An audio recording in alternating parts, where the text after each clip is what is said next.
Parties downtown, reunions across the city, a spring fling for the school system. But we'll begin with a conversation about Devon's Law. Roll it, Scott.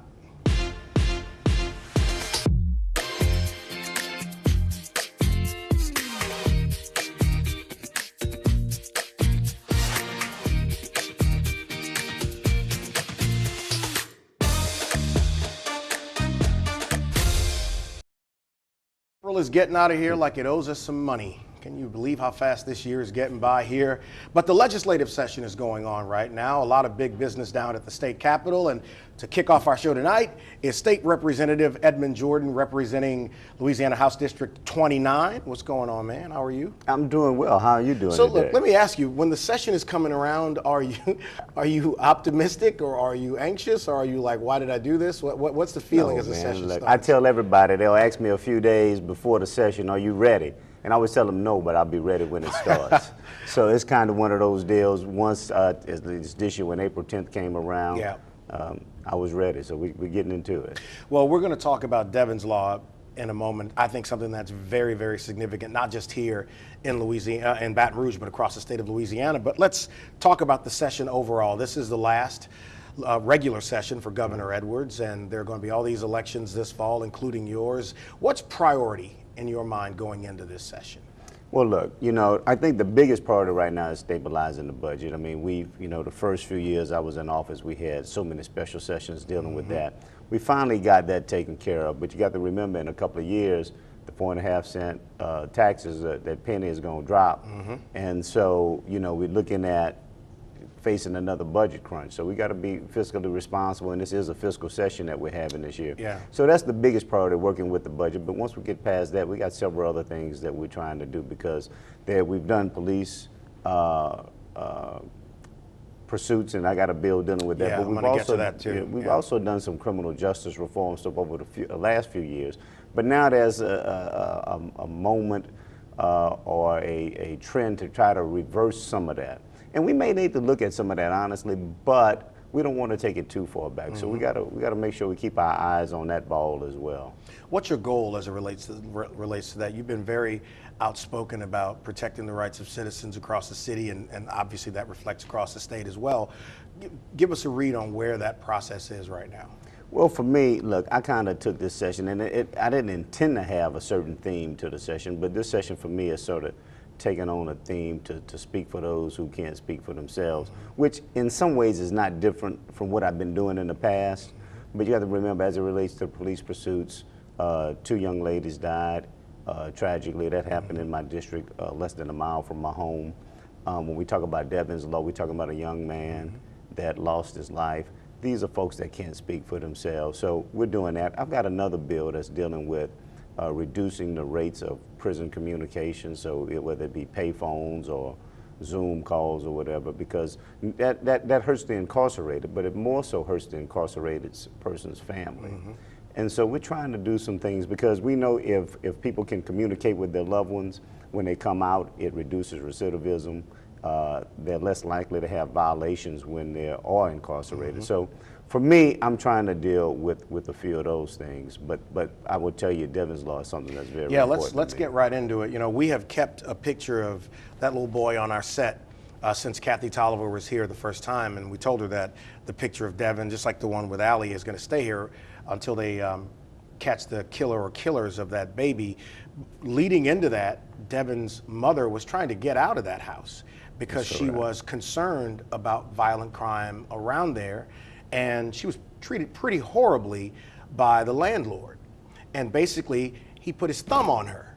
And there were threats, and so she could not leave.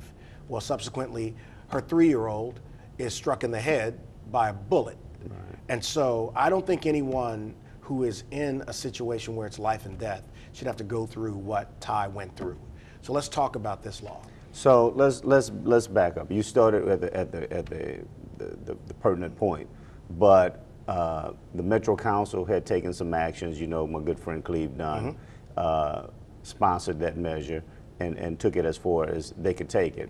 I was working with him and talking to him throughout that process, and part of the issue that they have is constitutionally, a municipality can't do anything that would break a contract. Right. Right? So, but that prohibition does not apply to the legislature.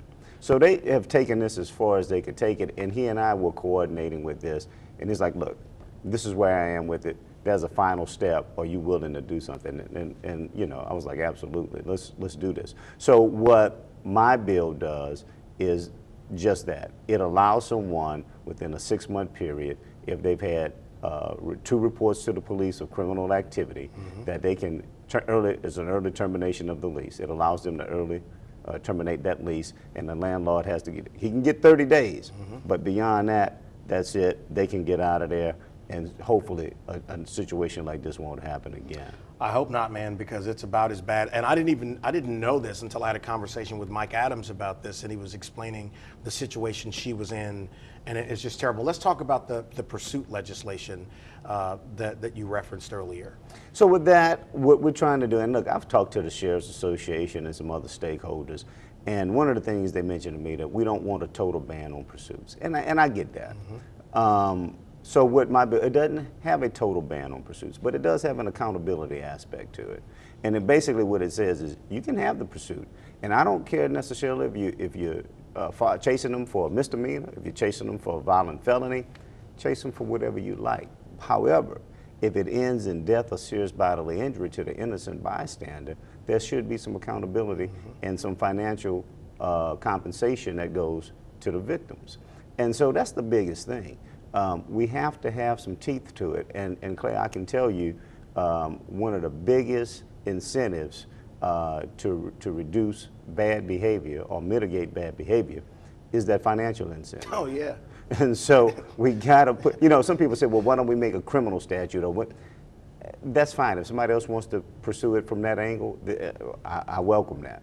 For me, it's been my experience that the financial incentive is the best way. Somebody gets in your money, they generally get your attention. Exactly. Listen, you're welcome back here anytime to come back first time on, and we look forward to seeing what's happening in the session. I will, anytime. Appreciate Appreciate it. you, brother. All right, you. let's talk about the school system's spring fling. We'll do that next.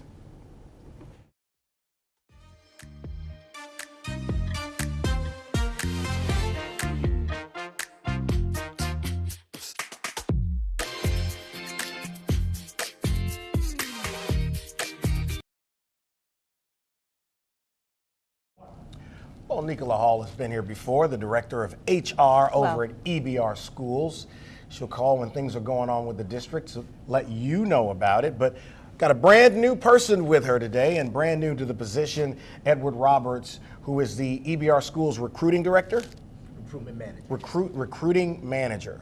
All right, so Spring Fling. We've talked about this before, Yes. but in case you don't know what it is, let's tell people what Spring Fling is. Yes, so correction, I am the Chief HR Officer. You know, I have to put some respect on it. That's okay. I understand. But Spring Fling is where we always have so much fun. It's always a big recruiting event for EBR. As you know, we're very competitive and we want the best of the best. And we always want to make a big deal out of any type of recruiting event. So Spring Fling is on April 29th, which is my birthday, by the way. So it's going to be awesome. Where's the cake? Was there supposed to be cake in here? No, not yet. I thought you were supposed to provide the cake. I don't know. I was busy that day. I don't know. But Spring Fling is going to be at Glen Oaks High School. Excellent. It's going to be from 10 to 1 p.m. Yes, ma'am. Yes, ma'am. And we're hiring everybody, teachers, bus operators, child nutrition employees, paraprofessionals, TOR moderators. You name it, we are hiring. And we want the best of the best, and we will get the best of the best on April 29th. So we've talked about this with you last year. We talked about this a couple times last year, as a matter of fact. How do you see the efforts trending in terms of being able to recruit and then hire new talent to the school district? So it's a little bit difficult. It's almost like the LSU Lady Tigers. You know, you have to think outside the box, be innovative, and it's a team effort. It's not a one-person effort. Sure. And you have to be innovative. Things have changed. We no longer find the typical employees who want to be a teacher. So we have to figure out a way how to retain them or attract them to our district. So for example, we've been pushing this whole idea of why do you want to work with EBR? So it's not just, yes, you're a teacher and you work for the public education, but also the benefits that comes with it, like biweekly payroll. There are a lot of districts around us who pays once a month. Okay. Bi-weekly payroll is a big thing, Yeah. right? Competitive salaries, Yep. great. We also have different stipends. So if you are a math or science certified teacher, teaching 60% of the time and have a master's degree, you could get an additional $5,000 in stipend every year, That's right? awesome. We have on-the-spot massages. We go out and do pop-up pep Oh, wait, what? rallies. Yes. I'm telling you, all the things that we do to take care of our employees. So we have to celebrate and highlight the good things that are happening within the Nugget. Is there anything else you want to share? I think the main thing for me is whenever we look at an event like Spring Fling, we want people to know that it doesn't matter if your intention was originally to be a teacher. You can have degrees in other fields, and we can use those degrees to get you certified to get into our school system. So even though it wasn't something you necessarily thought about, there's an option for you. And not only teachers, and we're also looking for all of our positions. Paraprofessionals, just like she said, transportation, child nutrition. We have a place for anyone who wants to improve Baton Rouge and wants to improve our schools. Let me ask you, Edward, how is it going recruiting and attracting more males to the classrooms as educators? Is that something y'all focus on at all? Yes, sir. I mean, there's always a need, I mean, historically, there's been a need for male teachers. As we go to the different events, like we go to job fairs and we go to these different universities, and we recruit everyone, but we also look at, we make a push for those males because we need them in our school systems. It's the numbers are going down in terms of the number of males we see graduating from colleges. And we want to encourage anyone who is interested in getting into the classroom or in education in general to give us a look, give us a call. Yeah. It's interesting, we've got about 90 seconds. The charter schools are popping up all over, and they have a different model for in the classroom and different ways of engaging potential teaching talent. How are y'all keeping up with that? Because it's a big district. I mean, it's not like a one-off school. Right. How do y'all compete with that? Oh, we make ourselves available. So HR is our customer service center for EBR. So we are always available. We've extended our office hours on Tuesdays and Thursdays to be open until 6 p.m. We make ourselves available to sit and have a conversation with anyone because it could just be a simple thing as moving a desk from point A to point B to make someone happy. Sure. And the best thing to do is to make them happy by listening and delivering that exceptional customer service. Tell me more about the massages. So you brought chefs in here. Yes. I mean, like chefs, man, and I'm like, okay. And that's something happening in other districts. Whose idea was the massages and why was it Cito? So, Dr. Narcisse, he's always innovative and always trying to push in the envelope, and I'm right there behind him because we love to win, right? We want to take home the Super Bowl. And for us, it's like, what else can we do for employees? Raises are great, the 8% that he's thinking about, working with the board, but what else can we do from a wellness standpoint? And the massages are local organizations who donate time to the school district, and we do taste testings with the massages. It's a really cool idea. That's what I'm talking about. Yes. So again, date and time for Spring Fling. April 29th at Glen Oaks from 10 a.m. to 1 p.m. Glen Oaks High, that's her birthday, she says. Glen Oaks is popular. I got a thing at Glen Oaks this week and supporting a mentoring group over at Glen Oaks. I'm a big, big fan. Thank y'all for coming on. Oh yeah, awesome, thank you. So become a teacher, and it's more than just about the massages. Yeah. Back in just a moment.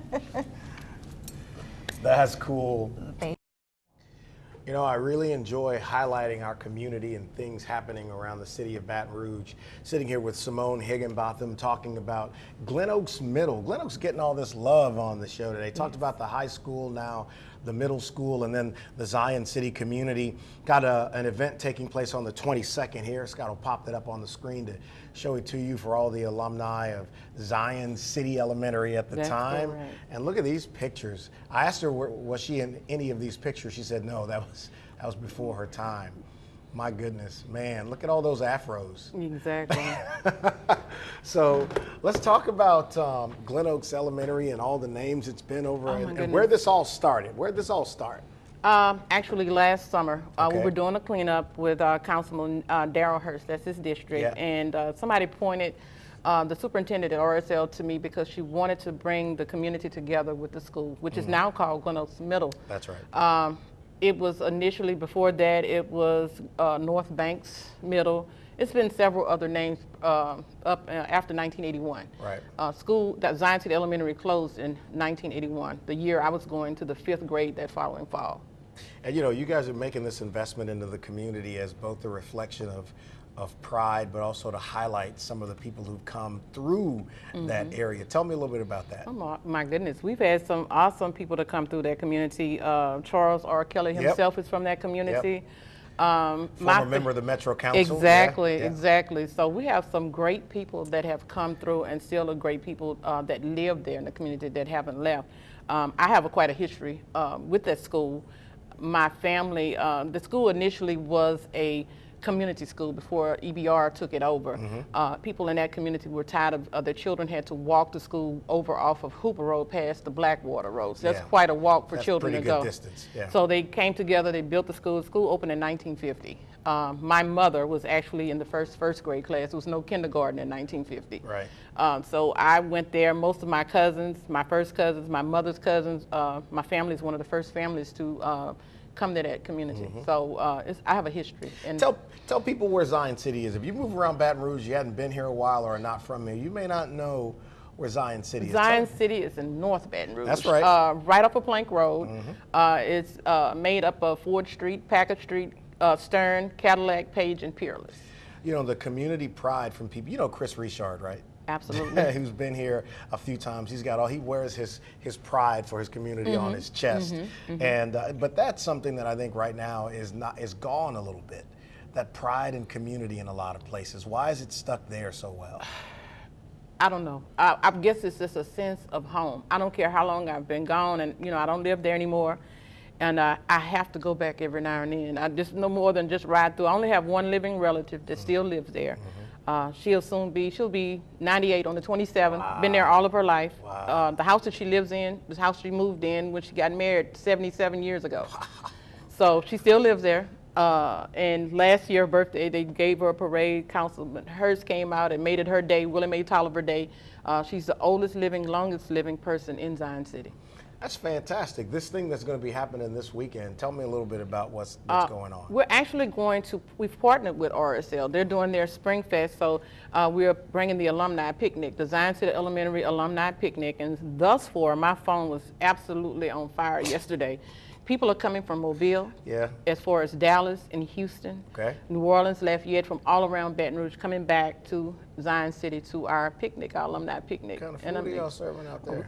We're gonna tailgate out there. We're gonna boil crawfish. Come on, we're gonna have jambalaya, music. Really? Yeah, absolutely. You should come out. I was gonna say, you don't invite anybody who didn't go to Glen Oaks. Look, I laughed at my daughter this morning. I don't know if I should come. She didn't go. She attended Forest Heights. That's okay. So, but she's coming. That's right. She said, I can't come out there. Well, thank you so much, my dear, for what you're doing over there. Absolutely. Thank you for having me. Champagne and Churchill's. Yes, indeed. We're going to talk about an event taking place in downtown Baton Rouge next. Thank you. Wait. On Kentucky Derby Day in downtown Baton Rouge, there's going to be an event there where you can go out, ladies, in your festive Churchill's Downs attire. Fellas can go out in their nice suits and have a glass of champers and have a cigar. It's a pretty nice thing you're doing there on Derby Day. So Nisi Scheckenberg and Ronald Williams are here to talk about this event. Now tell me, whose idea was this and why was it yours? It was kind of like my baby at first, but of course with any baby you need more than one parent, right? That's right. So it started off with us being introduced together, and I obviously like cigars and he does the champagnes very well. And so when we met, and he has a best friend that also does the cigars, who is now our third partner, Kyle Butler. Yeah. And so the three of us just came together and we birthed this thing, and we're so excited to present it. But we were born together by, I have to announce her, Miss Myra Richardson put all this together. Her fingerprints they're going to name downtown Baton Rouge after that young lady at some point. Yes. This is going to be at the Baton Rouge Gallery. Correct. And it is going to be on May 6th, first Saturday in May, which is always Derby Day. It's a full day worth of coverage of the Derby, but that race is later that evening. And you said it starts at 5, so people get there, they'll have a chance to watch the main event race. Yeah, we'll live stream the main event race from the terrace. of the Baton Rouge Gallery, which kind of overlooks a beautiful green lawn space, and behind that you can see the City Park golf course. So it's very, very pretty in the back. So, you know, there's been this renaissance for downtown and all these events that are going on down there to draw people down. And for the most part, it's been without any problems.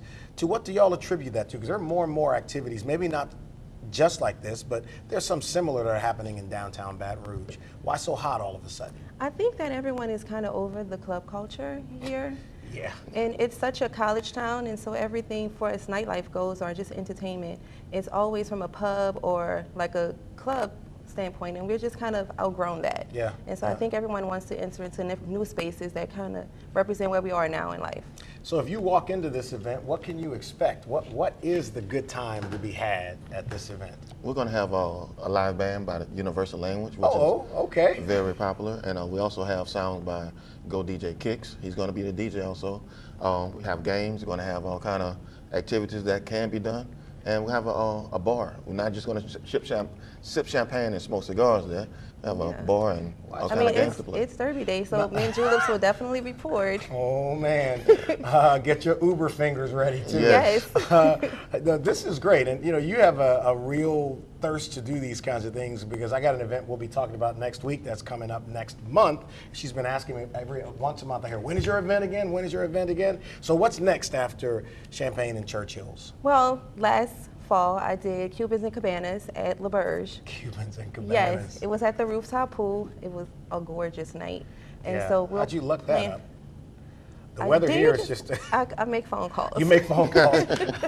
Ronald and I were talking during the break. Like, when she calls for you, you may as well answer the first time because it's Right. not going to stop. Right. All right, again, let everybody know date, time, location, and what to be expected there in the last 45 seconds. Churchill's and Champagne, a Kentucky Derby inspired garden party. Wear your best springtime regalia, hat toppers, all of it. We want all the smoke in the work. Is there a contest for who dresses the best? That's a good idea. We didn't No. think about that though. I'm No. just saying. It's a nice idea. Good It is thought. a nice idea. Yeah. I'll put Got a together a suit. gift basket for them. We also will have online betting. Therefore, if you want to bet on the Kentucky Derby, you know. I never have luck with it, but it's going to be great. May 6th, Derby Day, which is one of my favorite days to do things. And food, quickly, food. What kind of food? Ooh, bougie foods. Yes. So you don't have to worry about wet meatballs rolling onto your dressings, ladies. Right. I don't even know how to follow that, but bougie food. Come get some bougie food for the Kentucky Derby. Thank you, Nisi. Thank you, You're Ron. welcome. All right. All right, Appreciate y'all have a fantastic weekend, and we'll catch you next week right here on the Clay Young Show. Bougie food.